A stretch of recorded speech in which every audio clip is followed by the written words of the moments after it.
Hey there, baseball fans. Welcome back to another edition of the Prep Baseball Report of North Carolina podcast. I'm Brandon Hall. He's our North Carolina State Director of Scouting, Matt Payne. Matt, how we doing? Doing good. Good to be back on. Absolutely. I know we missed last week and a lot of things going on, but, trying to cover the state, trying to be everywhere at once. I think sometimes that our travel can get in the way. So I know you saw some good games. We're going to go through some of that stuff. Here as we jump into it. Where were you last week? Where did you go? Do you remember? Went to Pro 5. They were playing P27, so caught them on Tuesday night, the young and older teams, and then they took BP at like 9:30 Wednesday morning, so went over and hung out for that and watched them play again, and then got to see Corinth holders in Chapel Hill to finish off the trip. Well, that's a good week. You obviously saw a ton of talent. As you're out watching and you're trying to watch Pro 5 and you're evaluating those guys and they're playing against P27, which is a very similar academy in Columbia, South Carolina, with a lot of talent. What are some of the evaluation differences maybe when you're versus going out and watching really two good high school programs in Chapel Hill and Corinth holders, but the depth in the lineups, the depth on the pitching staffs may be different. So how does that affect your evaluations as you're going through those guys? Yeah, there's not that noticeable difference of who's hitting 2 versus who's hitting 7 or 8. The guys out of the pen are typically better. I know it seemed like Pro 5 kept running out guys that were, 87 to 91, 92. The athleticism's better as a whole, and it's just a cleaner game. Now, they're playing at 12 o'clock during the day, so you don't get the atmosphere that we enjoy showing up at a high school game at night. Right. But, they got a ton of kids from out of state, and then across the state, and it's just they're able to have more depth and run guys out there, and it's always good to see them. And a lot of pro guys in to check out both clubs, so it was good to be there and watch some baseball during the day. I know we're going to jump into this a little bit later too, but one of the things I do like about the way they schedule is they do play some off times. So, we're able to get in there, see them play at noon, catch another game on the back end. I know the pro guys are doing the same thing, trying to see maybe a Pro 5 P27 game at noon, and then they can head over to Duke and watch, Duke play Elon at 4. Just throwing out, different options they may have. But, it's something we look for in schedules too. You and I are out, and I had a chance on Friday of this week, this past weekend, to see Cary Academy and Carmel Christian. Two clubs that are, decent expectations coming into the year. And I think Cary Academy's played at a fairly high level. I think they were 5-1, maybe going in. Don't quote me on that. Carmel Christian's played a very tough schedule, including playing Combine Academy, playing a couple other academies out of Georgia. And the record was a little underwhelming, but still a good team. A chance to see that game, and then for me, is it's 15 minutes from the house. I can then shoot over and watch Weddington and Sun Valley play that night. Again, staying about 20 minutes from the house. But and I think we spoke about on the phone that I think it's a Carolina Piedmont or the Southern Piedmont 4A conference. I love what they do with their conference schedule, because this was on Friday. This was the third game of the series. Weddington and Sun Valley had split on Monday and Wednesday's games. So Fridays decides kind of who's the winner of the series, very much like what we're used to in college game where you go Friday, Saturday, Sunday. And that kind of, I think it builds a lot of patience in players. I think it builds a lot of trust in terms of how are we going to win games? Can we win a game 1-0 with our ace on the mound? Can we win a game 14-12 by scoring 7 runs in the 6th? And we always talk about it. Somebody out of that conference is going to make a run at some point in the state tournament for that very reason. They're going to win a game ugly that they're not supposed to win. Yeah, you look up every year and somebody from that league's playing late, and like you said, a lot of teams get comfortable playing when their ace is on the mound in big games. Well, you play the same team 3 times in a week, you're going to run a lot of arms out there, and you're going to have to figure out how to win without your best guy. And I think it develops teams and it develops players better. And they kind of play. They don't know if their best guy's on the mound or not. They play, and they have to find a way to win. And I love the comment, we're standing back behind the plate. We get the comment from the parents of, hey, I see the radar gun. He's not really a pitcher. He's just They just need pitchers, and you're developing across a team of 13, 14, 15 guys. When you're playing 3 games a week in conference, you'd probably better have 9 or 10 guys that can at least toe the rubber and be around the zone. And that way, if obviously your ace, your lead guys need to be guys, but you're going to be in a game at some point where go to the next arm. He ain't got it. Go to the next arm. He ain't got it. Go to the next arm. And hopefully within that first, you find a guy that throws a zero quick enough that allows you to make that run later. Now, we've been in those games in college. I've been in those games in regionals where you get to the end of the regional, and I remember being at South Carolina on an elimination game in the championship. So the winner goes to play North Carolina in the supers, and we're up 7-4 in a rain delay, and we're out of pitching. If we get delayed and get to the next day, I got a couple guys that can bounce back. We can finish that game. We're not getting to the next day. We're playing in South Carolina. That field's going to be fine. At some point, we're going to play. And so we had to actually run our starter back out after a 2.5 hour delay in the 5th inning. And he was a senior, wasn't going to play pro ball. We're not worried about his arm or anything like that. If I had it to do over again, we would not run him back out because I know what happened. If we ran into Disher's bat, he had a ball that still hasn't landed. But you're going to see those teams make those decisions, and you see those. And for the kids, they're taken out of their comfort zone. They have to learn to compete and adjust and do things for their teammates. Yeah, I'm not a pitcher, but I got arm strength, and okay, I'm going to learn how to pitch for this year because that's going to help our team. And I think that really does help the development of these guys, whether it's for the next level or whether it's for a job 30 years down the line. Yeah, some of these top heavy leagues, we go through the box scores, and when they're playing the other good team in the league, they can stack their 2 best arms in the same game, and get wins and maybe win the league. But spring break tournaments are coming up, and then obviously conference tournaments and playoffs, and the teams that have developed some arms and have 3 or more typically seem to do better in the spring break tournaments, and then come playoff time.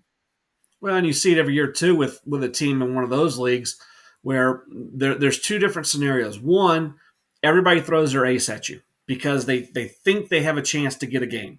I'm gonna throw my ace, you're not throwing yours. Let's see if I can get that game on you. And that team gets to the end of the year, they're battle tested. They've seen all types of arms, all types of competitions. They've won games in different ways. That's a good thing. The other one is the team is so dominant, it don't matter who we throw. We're probably not going to win. So we're going to slough off and throw our 4, save our 1, 2, and 3 for whoever we play later in the week. Yep. And that team may roll through their conference, but when they get to the state tournament, there's no sloughing off. There's no next day. So everybody, we're going to throw the best guy we got available. And at some point, they may run into an issue where they haven't been in that type of game. And so I've seen a lot of conferences, even when they're playing 2 games, they play the same 2 teams. And I think that eliminates some of that. And I love that adjustment because it allows those teams to be more ready for the state tournament. Where I really think the reason they did it was to balance out, competition of play within their conference series and the standings. But what it really does is teams that get in the state playoffs, they're a little bit more ready for what they're actually going to see. Yeah, and typically when you play 3 like that, your best overall team typically wins the league or at least finishes second. But one thing that gets me too is talk to some of these high school coaches, and you're like, yeah, who are they throwing against you? And they have no idea. Nobody lets anybody know in high school ball, Yeah. and kind of like trying to use the element of surprise. And there's only so many guys you can throw. I don't know why they just don't go ahead and lay it out there. Sometimes it would help us So out a lot. So my dad was a high school coach for a while, and I do know the answer to some of those questions is because 2 hours before the game, he may not know. The guys are still walking in the clubhouse going, "Hey, how you feel? Do you feel like you can throw some strikes today? And let's tee it up. And let's go." But that was So I no think pitch count rules, so that's your guy could throw 120 the night before and then close that day. So you had to yeah, ask if he was ready. yeah. He would have got a phone call from his son if he was doing that. He's not that guy, but yeah, there were guys doing that too. That transitions me. I'm going to go a little bit out of order from what we talked about prior to getting on the podcast. But let's talk about the World Baseball Classic.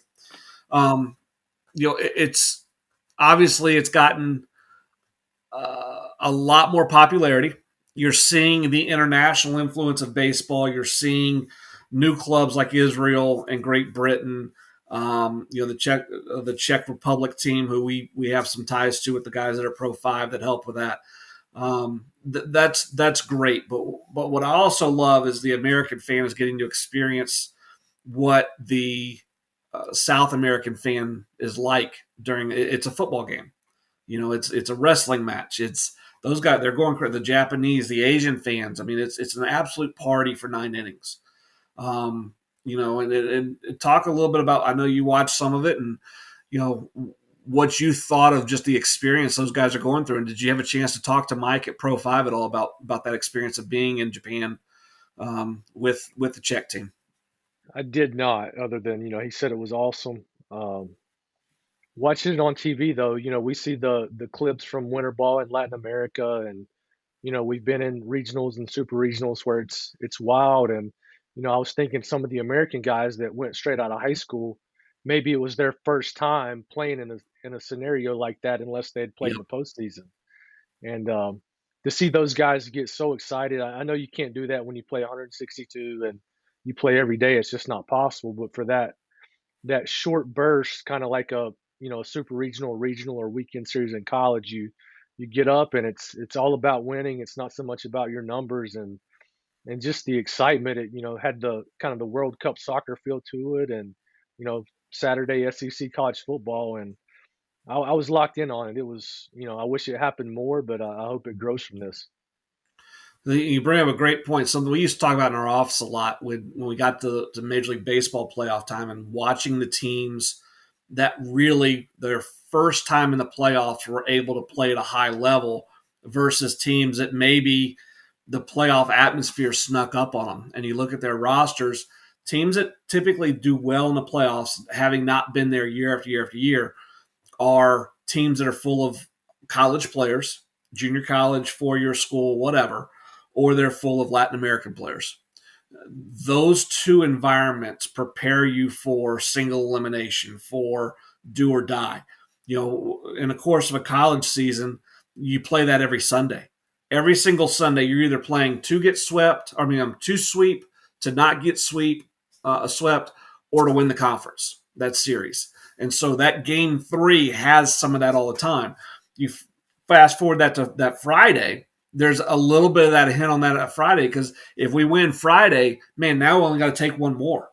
We're right there. And so there's a heightened awareness maybe from guys that have played in those environments, being able to translate that very quickly at a professional level. And so you start thinking about it. And I'm not trying to pick on guys, and I'm not trying to say this is the reason why, but Trent Turner was it not Trent shortstop from State, Trey, Trey Trey Turner. Turner. Yep. Yeah. So you know he has that experience at State. I think they went to the World Series when he was there, College World Series. He's had a ton of experience. He's played in some Major League playoff games, obviously. Even as big as that moment was, I know he talked about that home run and the pop in the crowd as soon as the ball left his bat was something he never heard. But the ability to kind of dial in and be himself and not try to do too much, but then still be able to kind of elevate that in the right moments, I think is something that can be learned while you're on campus. Mike Trout didn't get that experience. I think and this was, really, I think they've been in one postseason with him there, and it wasn't very long postseason. So this was really his first indoctrination to this is what it's like. It's not normal BP. We're dialed in today. And taking that what you've learned in the past, be able to translate that up. I think college baseball players have a huge advantage in those types of situations. Yeah, I saw that he actually he tweeted his manager like the day after they finished play, and he was like, "Look, I needed that. I went to the playoffs like my first year, and it was short, but he's like, I needed to feel that again and know what it's like to get there, and it kind of just motivates those guys more to do that. You play 162, and some of those days are kind of blah, and then you get into that, and you get that rush and excitement that can't be replicated. Well, and you played pro ball. There's a rhythm to it. There's a rhythm to 148 games, 130 games, 162 games, whatever level you're at. there's a rhythm to get out of bed, get my nutrition, get to the park, get it going, play hard, and all of them play hard, but there's a rhythm to it. We're not going to get too high because I got to do it again tomorrow. We're not going to get too low because I got to do it again tomorrow. You've probably been in games where you were blown out at NC State, and your coaching staff is undressing you guys in the locker room, and that's used as fuel for the next day. You've probably been blown out in games where you're in pro ball, and it's, hey, see you guys tomorrow. Yeah. I didn't play pro ball, so you have to comment on that if I'm way No, off. it's I pro ball is the same thing every day. Win or lose after the game, it's either good job or bounce back. And like you said in college, you get to Sunday and it's most of the time it's win a series or lose the series. And Right. occasionally you get a chance to sweep, but just I guess college you ride on each game. Each game matters. It shows up where in pro ball I know every game matters, but you can recover from some sweeps and different things because the season's so much longer. But college, you drop too many early, you're fighting the battle the rest of the year and, trying not to lose your season. Well, and from a managerial standpoint, trying to balance it, you're trying to actually look at, setting your pitching up. When do we need to peak our ace? When do we need to be careful with our closer? When can we give him some downtime? You know, the guys at East Carolina and Cliff has continued to do this a little bit, but when Randy Mazey was there, when Coach LeClaire was there, they did this. They would be positioned. We know we're going to be in the tournament. The last 2 weeks of the year, they would hold their 1 and their 2. They wouldn't throw. They give them a week off. Now they were still talented enough in those leagues where they could still win that series. It wasn't going to hurt them because they still wanted to host, but they were setting themselves up to get to that end run. Whereas in pro ball, we throw every 5th day. But that again, there's a difference in the way that the stress levels of a pro game and a college game can be handled. And it's not to say that the pro game doesn't have stress. I mean, if you're in a packed park on a Friday night and you're down 3-0, there's 2 runners on and nobody out, and you haven't got, there's some stress there. You're making stressful pitches. But I would say in the course of a year, you're going to make more stressful pitches at the college level, per start. That would be my estimate. So for managing that, we have to know when do we pull Matt Payne off first base and give him a breather. What Tuesday is he going to have off? Because we just had a nut cutting Friday, Saturday, Sunday. What do we do scheduling wise? If we're going to play, Texas A&M opened up with number 1 in the country in the SEC play, and then number 2 in the country, and then they faced number 1 in the country, and now they got like number 5 in the country or something like that this weekend. You can't play. If you're doing that, you shouldn't play Texas Tech in the midweek and then Texas the next midweek. Maybe position somebody in there, and you're going to face a pretty good club being in Texas, but place somebody in there that we have a chance to, if we can get it rolling, we can play some of our down the line guys. We can get some of our other arms in there. We can give our closer the week off. That management of it, because the games are different. And I love that Kansas City, and my wife's from Kansas and as a Royals fan, I love what they did with Singer and Bobby Witt. Yep. That here's what their roles are going to be. Their roles are not positioning them to be really ready to go day one of the start of the season. Bobby Witt's not getting the at-bats he would have gotten in spring training. Singer's not going to be in a starter's role. We're going to try to piggyback him, but he's not going to start games. Do you still want to send him? Absolutely. Because that experience prepares them for what the Royals hope happens this year, but what should happen for them in the next couple years. Yeah. I know a lot of those guys had rules on them as far as when they could pitch and they had to start an inning clean, or, if they cleaned up an inning, they couldn't start the next one. And so you kind of watch those guys in the pen and it looks more like the college game where, hey, depending on what happens here, who's going in, because if we score here 3, then we can save you for tomorrow and extend you tomorrow, or hey, you may have to go here. And it's, the typical pro day's a little more set. Either you're going to throw the 7th today or you're not going to throw it all. And those guys are kind of down there in the pen. Hey, it may be the 5th, it may not happen, it may be tomorrow, and it was entertaining. Well, we've all had those games when we were coaching too, and playing as well, where you go into the game and you don't know. I don't know if we have enough arms to get through 9 innings based on what our starter does. If our starter needs some help, we're really going to be we're going to try to win the game, but those last 6 outs, I don't know who's going to throw them. And so I think for the U.S., they were in that situation in the semifinals. And you heard DeRosa, talking about, hey, if we get a chance to blow somebody out tonight, we're going to. We Yep. don't need this thing to go 9 innings. If we can finish it in 7, let's finish it. And they Hmm. did. But again, that thought process of not only just winning this game, but how does the win and how do we function in this game? How does it affect us in the next game? That happens in playoffs. That happens in colleges day to day. It doesn't happen in the regular season in the major leagues because if they get caught in that situation in the big leagues, then all of a sudden somebody got sick and they have some minor leaguers coming up. Yeah. And just Yep. fill their roster that way, which is it's a great way to do it. But you can't do that in the playoffs. So It's like, we watch the regional games, and there'll always be a team that starts their closer. He's closed all year, but win or go absolutely. home, and try to keep them in it early. Yeah, and it's always a question: how many pitches can he throw? Well, we're gonna find out. You Yeah. know that we're starting him for a reason. The plan is 2 or 3, and if he's fine after 3, the plan's 4 or 5. We'll figure it out. And those guys have thrown enough, and you're not going to bounce them back 2 days later. They got time; they're going to recover, and a lot of times that guy that's closing in those types of situations is a guy that may not have a huge ceiling in terms of professional baseball anyway.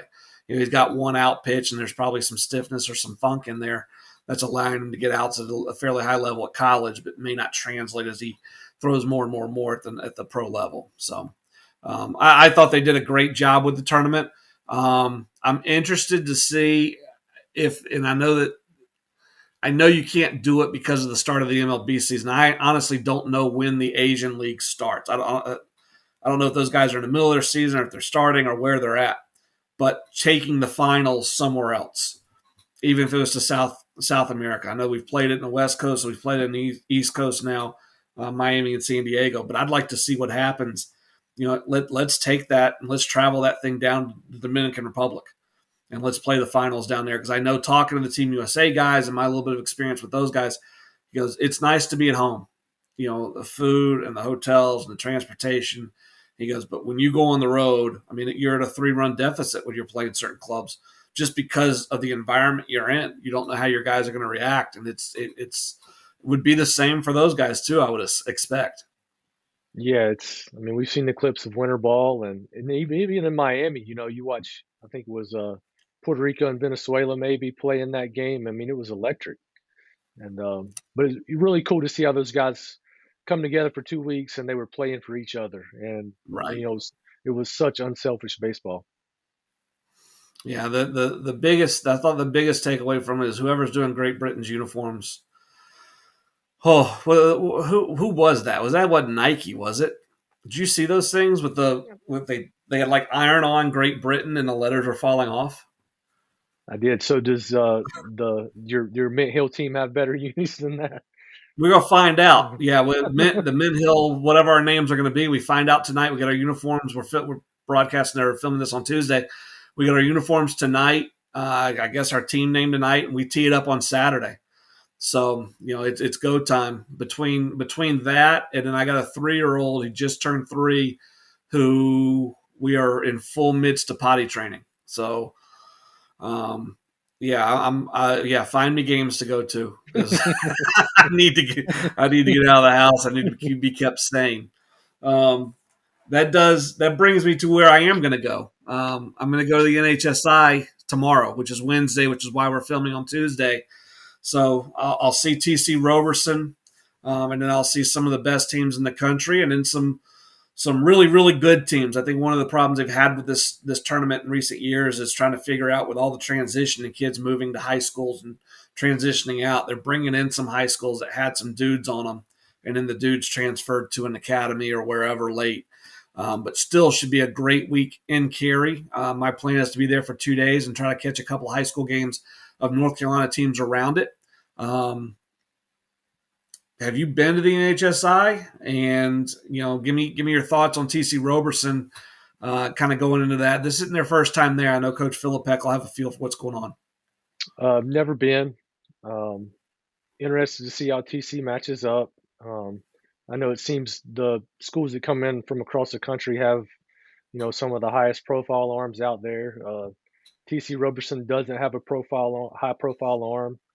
Um, they mix and match, but I feel like Philip will do such a good job managing those guys that I think they'll have a chance. And they got tested last year in the playoffs, seeing Jerzenbeck and Foray, and a lot of the same guys are still at TC, so they'll match up and they'll compete, and I think it'll be really good for them. Yeah, that's one of the things that when I talk to the guys at USA Baseball and they're asking about these teams, I'm like, you're not going to, no, none of the teams we're talking about are going to go up there and freak out. All these kids have seen good pitching. They're all playing on teams that have a chance to win state titles, obviously, and they're going to be in that mix to be in this event. None of them are going to freak out. What's going to happen is, a little bit like DH Conley last year, when they saw the high end arms, those guys are throwing shutouts just about every time they throw. And DH Conley has the arms to kind of keep themselves in the game and keep it respectable and put some pressure on them. And then you flash back to 3 or 4 years ago when Greenhope went on the run and played the championship game. Greenhope had two guys in their lineup put unbelievable pressure on teams that weren't used to pressure. And, Jordan Adams turns himself into a really good draft pick with that week that he had there.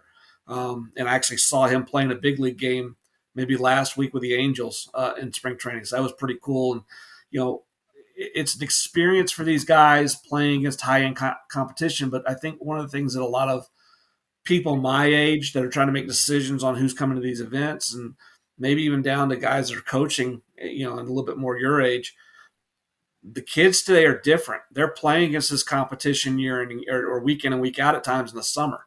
If they're playing on quality, high-end travel ball clubs, they're seeing these arms just about every week wherever they go. And so I don't think they freak out when they get into this situation. Now, we see the boxes every day. Freaking out doesn't mean they're going to be clean.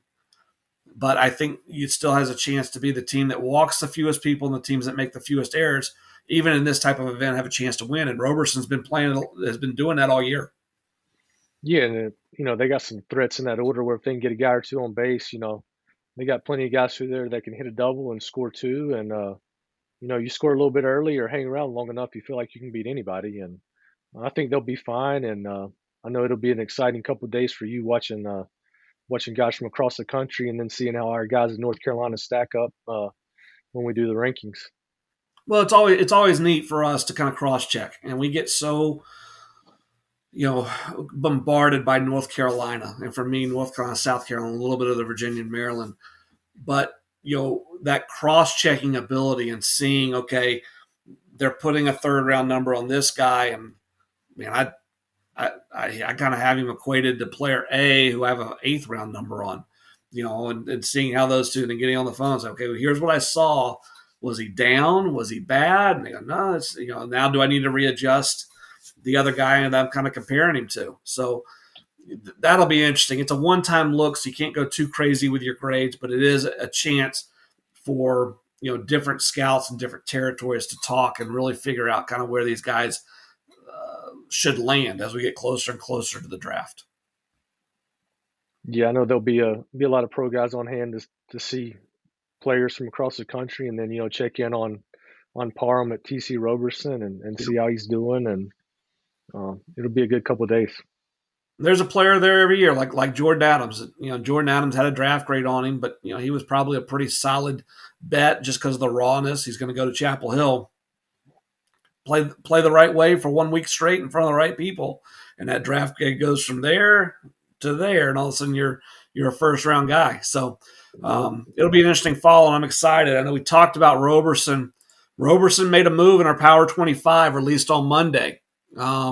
So the new Power 25 is up. It's a March 27th release. It'll be up for 2 weeks, and then you'll kind of get back into it, kind of dive in. Roberson checks in at number 4, so they're up 4 spots with an 8-0 record. We talked about DH Conley. They're at 3, staying at 3. At 8-1, or 1, 2, and 3 all stayed the same with East Forsyth, Wake Forest, and Conley. And then it's kind of where you saw some teams move. Roberson jumped up. Middle Creek jumped up. J.H. Rose jumped up, all into the top 6. East Rowan's into the top 10 from number 19. As you were going through this, is there a school? Let's stay positive for this point. You know, whether they're top of the chart or somebody that is newly ranked.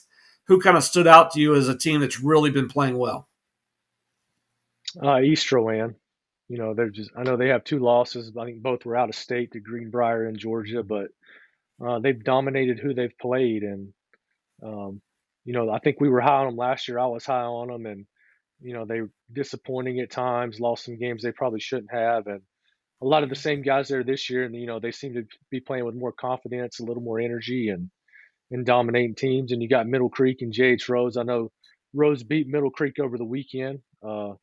But both those teams have put together a solid body of work so far, and um, Middle Creek's got some big wins.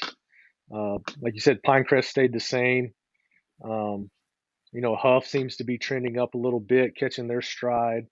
A They're few scoring more. runs. That's the thing with them is we think they're going to pitch, but they're scoring runs, and Yeah, they're a scary club if they've got an ability to score 5 or 6 runs every time out.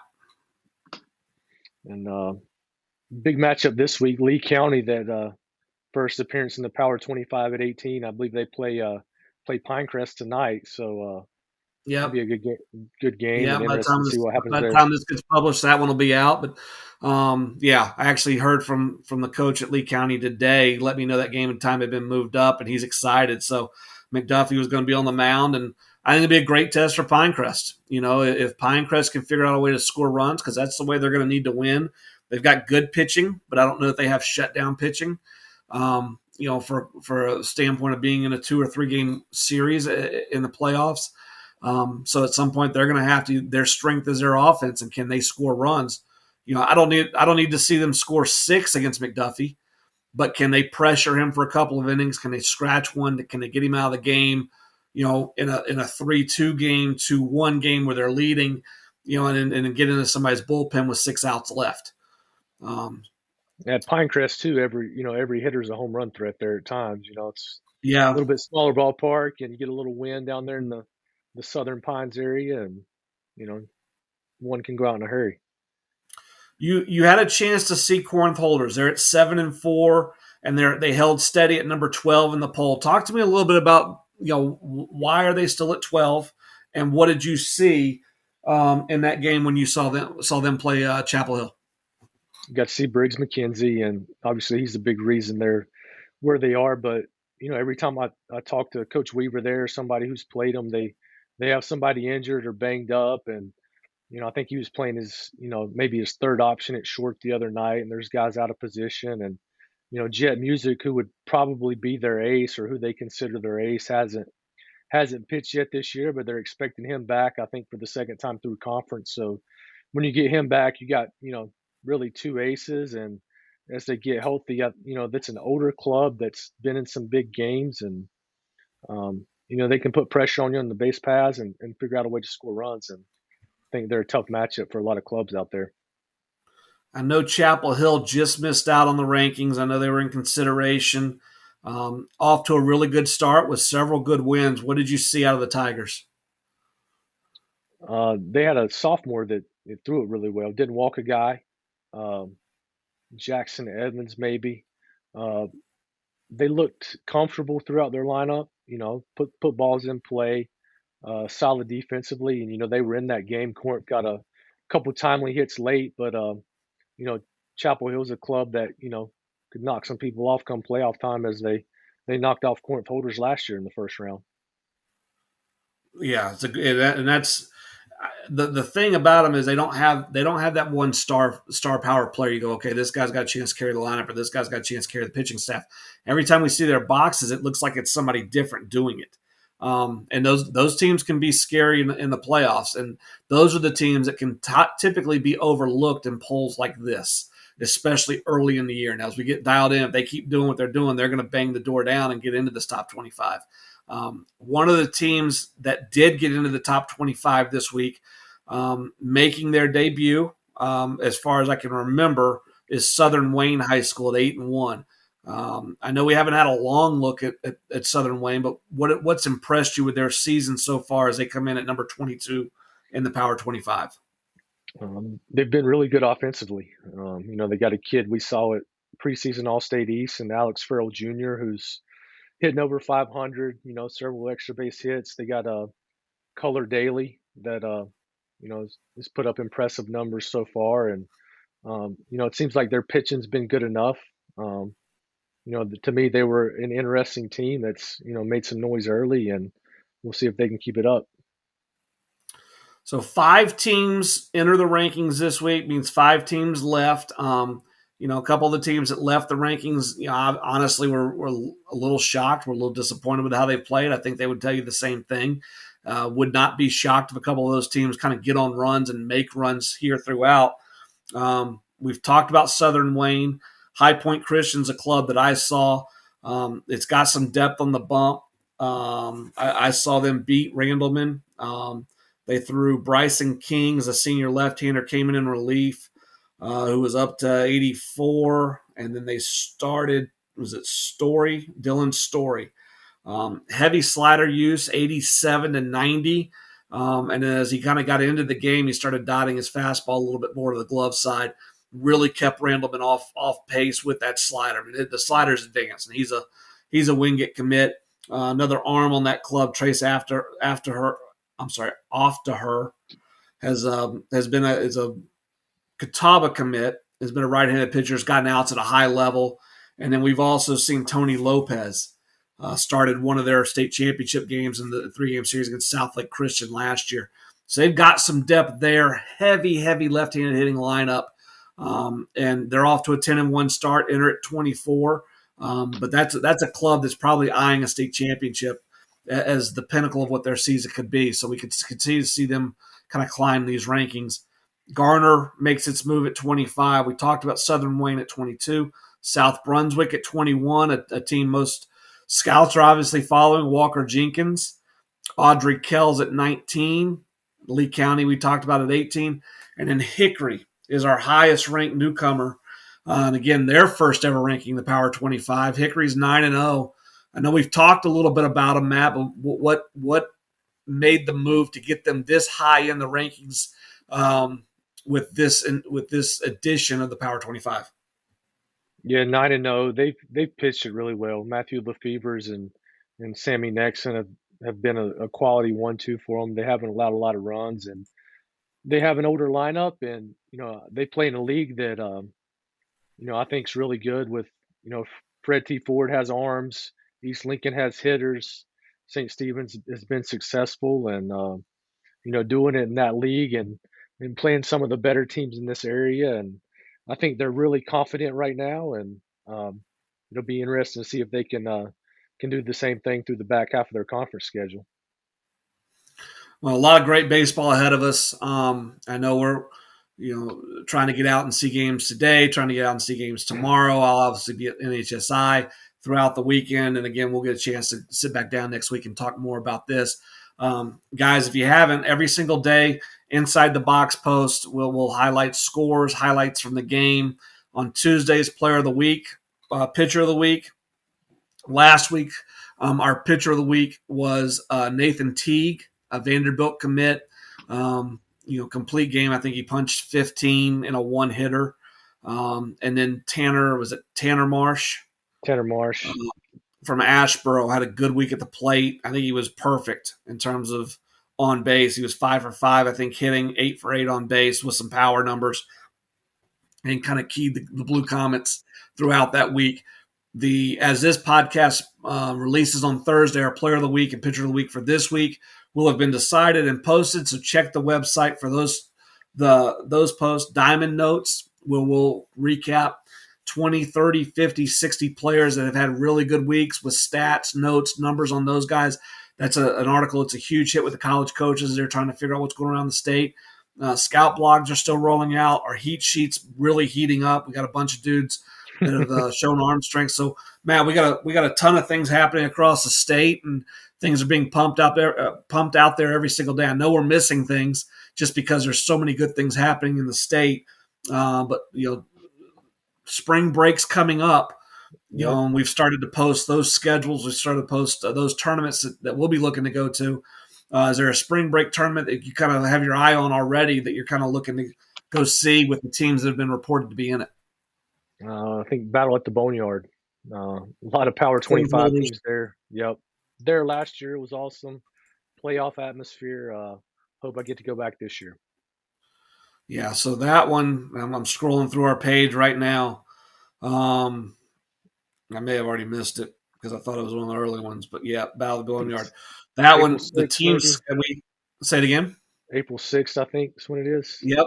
The 6th through the 8th, Corinth Holders, Wake Forest, Middle Creek, Leesville, Wakefield, Heritage, Southern Lee, and Fuquay. Multiple teams from our Power 25. That has a chance to be a really good weekend. I'm always partial to Bobby Murray. I played in it when I played at Millbrook. I love going back there for that tournament. It's being hosted by Millbrook and Holly Springs with Green Level Broughton, Trinity and Athens Drive. East Rowan's going to host a good one. East Rowan, West Rowan, Mooresville, Lake Norman, Hickory Ridge, and Mount Pleasant. The Jack Sink here in North Carolina. And I'm telling you, if you have a chance to go to the Jack Sink, and Matt knows this one's a home game for me, so he's got to figure out a way to finagle his way into it. But East Mech fires up their grill. And for coaches and scouts, they'll take care of your meals while you're there. And it's a good chance for me, as hard as I'm working to get my weight down, I can disrupt that entire year's worth of plan within a couple days at the Jack Sink. So they host that one at East Mech, at Myers Park, and at South Mech. That schedule's up on the website. The Cannonballers Classic at Kannapolis, I like that one. It's a home game. Terry Sanford, another one where you can have a chance to go and eat really, really well over the course of a weekend. They'll start on Saturday the 8th. Southview, Pinecrest, Terry Sanford, Midway, Richmond, Wayne Country Day, East Bladen, and Western Harnett. 4 games a day for 3 days there. And again, those guys, Terry Sanford and their staff, does a tremendous job Yep. with that tournament, with the field, and then taking care of the people that come through. So I know every year we talk about, Matt, we got to plan this out. We got to make sure we take care of ourselves. We're not built to be on the road for 9 straight days from 6 a.m. to midnight anymore. But inevitably, we like being out on the road. So we inevitably do this, and then we're sick for 2 days and have to get caught up. But it's a great time of year. Yeah, the season goes by so fast. You start the season, you're like, yes, worry about it when we get there, and then all of a sudden it's here, and then it's playoff time. So, That's right. That's right. And it's about that. Yeah. Right after spring breaks, when we start to scramble, going, okay, who haven't we seen that we have to see? From yep, draft status, from uncommitted guys, from future games potentials, and then also from the Power 25, because I think right now we between us and our staff that's been out, we've seen offhand, I want to say it's 23 of the 25 teams that are in this week's Power 25. So we're out, we're seeing a ton of games. I think we're well over 200 high schools that we've seen. And that number is just going to keep ratcheting up as we're ticking days off the calendar. So, any closing thoughts? Any closing words as we wind this thing down? yeah. Check out the heat sheet. I think it's pretty impressive that we're halfway through the year maybe, and the velocities, the number of high velocities that are on there just from games we've been at. It's impressive for one state. A lot of guys throwing hard and really impressive. A lot of bats getting to those fastballs. Hmm. You're not seeing pitchers just dominate with fastball. The guys that have won our Pitcher of the Week award have won it, being able to throw a secondary pitch in the zone as well. So, Matt makes a great point there. Head over to the website, check out all that information. He's Matt Payne. I'm Brandon Hall. Till next week, we'll see you at the field.